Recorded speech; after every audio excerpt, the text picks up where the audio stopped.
નમસ્કાર મિત્રો, જય શ્રી કૃષ્ણ. રાધે રાધે મિત્રો.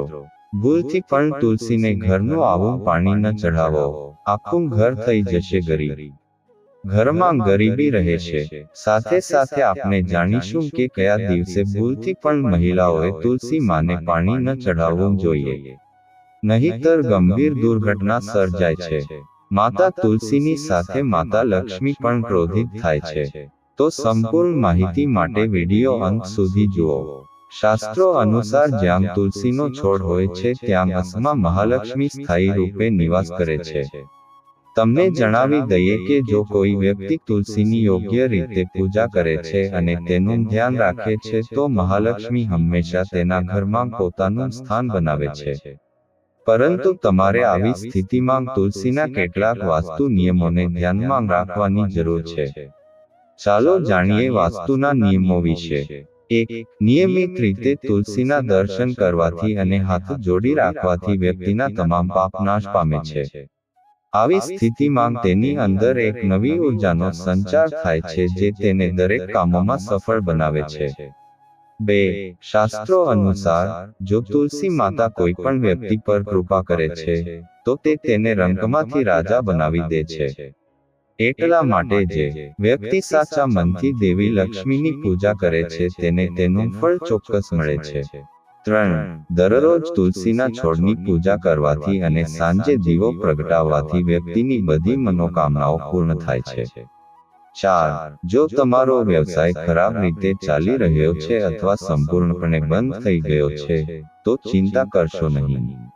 દર શુક્રવારે તુલસીના છોડને કાચું દૂધ ચઢાવતા રહો, તમારી સમસ્યાઓ જલ્દી દૂર થઈ જશે.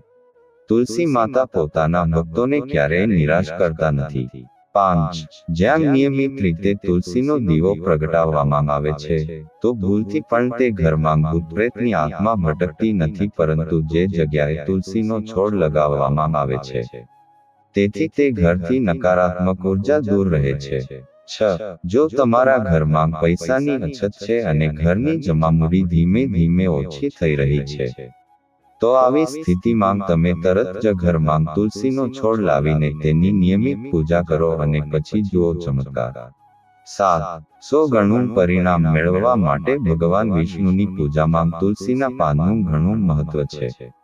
એવું કહેવાય છે કે જો તમારી પાસે ભગવાનને ચઢાવવા માટે કોઈ ભોગ ન હોય તો માત્ર તુલસીના પાન ચઢાવો, તે ખુશ થઈ જાય છે. વાસ્તવમાં તુલસીની દળનો ઉપયોગ દરેક દેવી દેવતાઓની પૂજામાં થાય છે, પરંતુ ભગવાન શંકર અને ગણેશની પૂજામાં તુલસીનો ઉપયોગ કરવામાં આવતો નથી. 8. જો તમારું બાળક ખરાબ નજરનો સામનો કરી રહ્યું છે તો તેને બચાવવા માટે તમારી મુઠ્ઠીમાં કાળા મરીના દાણા સાથે 7 તુલસીના પાન લો અને તેને માથાથી પગ સુધી 7 વાર ફેરવો અને ઘરની પાછળ રાખો. બધું બરાબર ચાલે છે. તમારે તેને ઘડિયાળના કાંટાની દિશામાં નજર ઉતારવી જોઈએ. 9. બધી સમસ્યાઓને તેના મૂળમાંથી દૂર કરવા માટે અને રોગોને દૂર કરવા તુલસીના 4-5 પાન તોડીને તેને તકિયાની નીચે રાખો અને સવાર સુધી સૂઈ જાઓ અને સવારે થોડા પાંદડાનું સેવન કરો. ધીમે ધીમે તમારી બધી સમસ્યાઓનો અંત આવશે. આવી સ્થિતિમાં બાકીના પાંદડાને ફરીથી ઓશિકા નીચે મૂકો અને સૂઈ જાઓ અને સવારે ઉઠો. આ નિયમોનું નિયમિત પાલન કરો અને જુઓ ચમત્કારો. 10. જ્યોતિષ શાસ્ત્ર અનુસાર એવું કહેવાય છે કે તુલસીની માળા પહેરવાથી બુદ્ધ અને ગુરુ બળવાન બને છે. જ્યોતિષ શાસ્ત્ર અનુસાર એવું કહેવાય છે કે તુલસીની માળા પહેરવાથી દરેક પ્રકારની ખુશીઓ પ્રાપ્ત થાય છે અને ક્યારેય કોઈ ખરાબ નજર નથી લાગતી. તુલસીની માળા પહેરતા પહેલા તેને ગંગાજળ છાંટો અને ધૂપ કરવો જોઈએ. તુલસીની માળા પહેરતા પહેલા મંદિરમાં જઈને શ્રી હરિની પૂજા કરવી જોઈએ. જે લોકો તુલસીની માળા પહેરે છે તેમને ડુંગળી, લસણ, માંસ અને દારૂનો ત્યાગ કરવો જોઈએ. 11. જો તમે જે કાર્ય કરો છો તે બધું નિષ્ફળ જાય છે તો આવી સ્થિતિમાં તુલસીના છોડના મૂળ લઈ તેને ગંગાજળથી ધોઈ લો. આ પછી તેની યોગ્ય રીતે પૂજા કરો અને પછી તેને પીળા કપડામાં બાંધી રાખો. ધીમે ધીમે તમારી બધી સમસ્યાઓનો અંત આવશે. 12. જે લોકો તુલસીના પાવડરનો ઉપયોગ કરે છે તેથી તે હંમેશા સૌથી ભયંકર અનેક રોગોને મૂળમાંથી ખતમ કરે છે. 13. જે વ્યક્તિ સાચા મનથી તુલસી વિવાહ કરે છે, તેથી તેના પર તમામ દેવી દેવતાઓના આશીર્વાદ વરસે છે. તુલસી માતા હંમેશા તેની સાથે રહે છે અને તેના તમામ કાર્યો પૂર્ણ કરે છે. 14. તુલસીને કઈ દિશામાં રાખવી જોઈએ? ચાલો અમને જણાવો. વાસ્તુશાસ્ત્ર અનુસાર તુલસીના છોડને રોકવા માટે ઉત્તર દિશા, ઉત્તર પૂર્વ દિશા અથવા પૂર્વ દિશા પસંદ કરવી જોઈએ. તે સૌથી શ્રેષ્ઠ છે. 15. જો તમે ક્યારેય તમારા ઘરમાં તુલસીનો છોડ લાવો છો, તો તેને ફક્ત ગુરુવારે જ લાવો અને સવારે જ તેને લગાવો. અને આવી સ્થિતિમાં ભૂલથી પણ તુલસીની નીચે ન તો શિવલિંગ રાખો કે ન તો ગણેશજીની મૂર્તિ. આનું ખાસ ધ્યાન રાખો. તુલસીને ક્યારેય ગંદુ કે અશુદ્ધ પાણી ન ચઢાવવું જોઈએ. હંમેશા સ્વચ્છ, શુદ્ધ પાણીનો ઉપયોગ કરો. જો પાણી પીવા માટે યોગ્ય ન હોય તો આવા પાણીનો ઉપયોગ કરશો નહીં. તુલસીને શક્ય તેટલી વહેલી તકે પાણી પીવડાવવું જોઈએ જેનો તમે પીવા માટે ઉપયોગ કરી શકો. આ સિવાય જો તમે ઘરની છત પર તુલસી રાખી હોય તો કેટલીક અન્ય બાબતો પર પણ ધ્યાન આપવાની જરૂર છે. તો ચોક્કસપણે તમારા ઘરની ઉત્તર દિશામાં કીડીઓ બહાર આવવા લાગશે.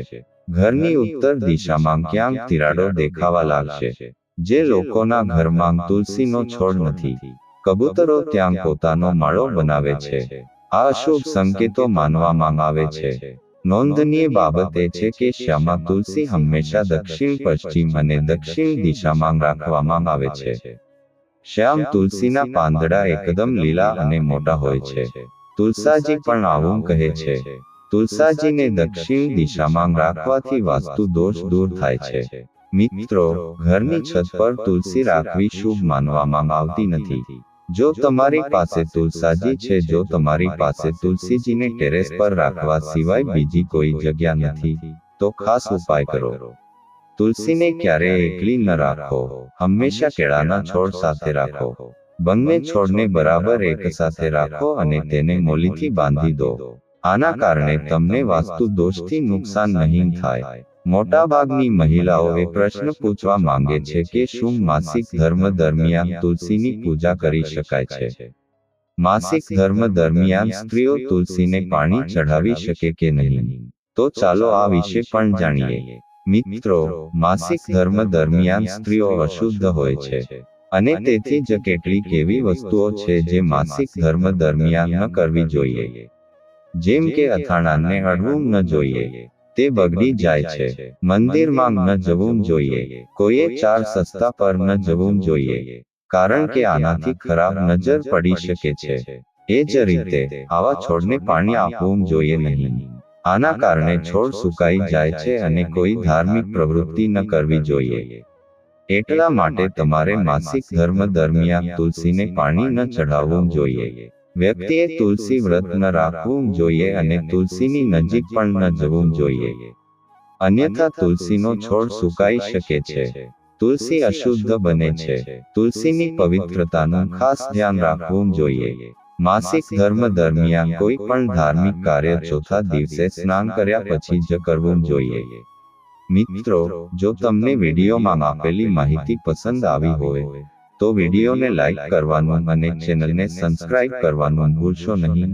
આવતા વિડીયોમાં મળીશું. ખૂબ ખૂબ આભાર.